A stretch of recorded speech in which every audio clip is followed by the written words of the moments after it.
রাতের খাবারের জন্য একদম পুরো রেডি করে ফেলছি। তার মধ্যে দেখো মশলা একদম কষানো স্টার্ট হয়ে গেছে। চিংড়ি মাছ, এই যে চিংড়ি মাছটা একদম কষানো হচ্ছে। তার মধ্যে এই যে হচ্ছে পটলের পুর সব একদম বার করে নিচে, দেখো বার করে চিংড়ি মাছ দিয়ে এখন কষিয়ে তার মধ্যে পটলের ভিতরে চিংড়ি মাছ দিতে করবো। তো যাই হোক, এখন মশলাটা কষিয়ে নিই আগে ভালো মতো। তো দেখো একদম পুর কমপ্লিট, অল্প একটু পুর হয়েছে। আর হয়েছে এই যে পটল পুরো এবার ভেজে নেবো, হলুদ আর নুন দিয়ে মাখিয়ে রেখেছি, এবার ভেজে নেবো ভালো মতো।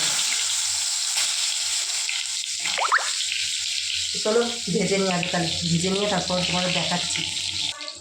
তো আমার পটল ভাজা একদম হয়ে গেছে দেখো, এবার নামিয়ে ফেলি। এবার পুরগুলোকে ভিতরে আমি দিয়ে দেবো। এবার চলো আগে নামিয়ে একদম পুরগুলো ঢুকিয়ে তারপর আমি তোমাকে দেখাচ্ছি।